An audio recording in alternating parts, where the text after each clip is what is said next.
किसानों के साथ सरकार की कल तीसरे दौर की वार्ता। बैठक से पहले राजनाथ मुंडा में हुई खास चर्चा। केंद्र सरकार लगातार इस कवायद में है कि किसानों के आंदोलन को समाप्त कराया जा सके। किसान संगठनों के साथ 2 राउंड मीटिंग भी हुई पर बात नहीं बनी। इस बीच राजनाथ सिंह और अर्जुन मुंडा समेत कई केंद्रीय मंत्रियों की दिल्ली में मीटिंग हुई। इस बीच किसानों के गुरुवार को फिर सरकार वार्ता की तैयारी कर रही है। जानिए लेटेस्ट अपडेट। राजनाथ सिंह और अर्जुन मुंडा समेत वरिष्ठ केंद्रीय मंत्रियों ने किसानों के विरोध प्रदर्शन और मुद्दों के समाधान के तरीकों पर चर्चा की।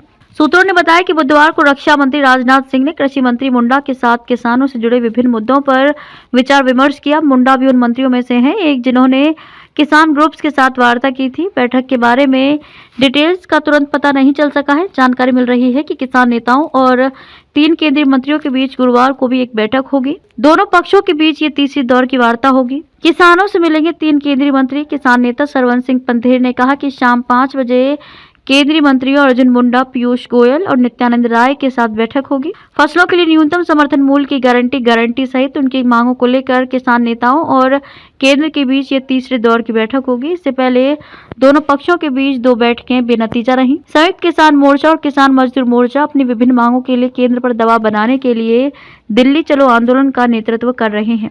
किसानों के दिल्ली मार्च से हड़कंप। हरियाणा पुलिस ने शंभू बॉर्डर पर पंजाब के किसानों पर आंसू गैस के गोले छोड़े थे। हरियाणा के जींद जिले में दाता सिंहवाला खनौरी सीमा पर भी इसी तरह का गतिरोध था, जहां हरियाणा पुलिस ने बैरिकेड लगाकर किसानों को अपने ट्रैक्टर ट्रॉलियों के जरिए दिल्ली जाने से रोक दिया था।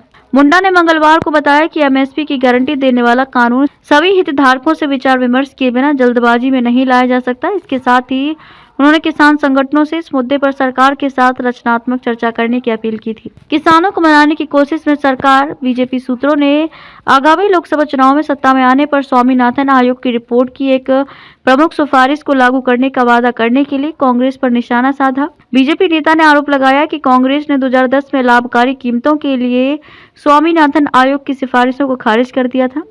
बीजेपी सूत्रों ने आरोप लगाया कि कांग्रेस ने केंद्र में सत्ता में रहते हुए स्वामीनाथन आयोग की सिफारिशों को स्वीकार नहीं किया था। सूत्रों ने बताया कि तत्कालीन कृषि राज्य मंत्री केवी थॉमस ने 16 अप्रैल 2010 को राज्यसभा में बीजेपी सदस्य प्रकाश जावड़ेकर की ओर से पूछे गए एक प्रश्न का लिखित उत्तर दिया था। उन्होंने कहा था कि सरकार ने स्वामीनाथन आयोग की सिफारिश को स्वीकार नहीं किया कि एमएसपी उत्पादन की औसत लागत से कम 50% अधिक होना चाहिए।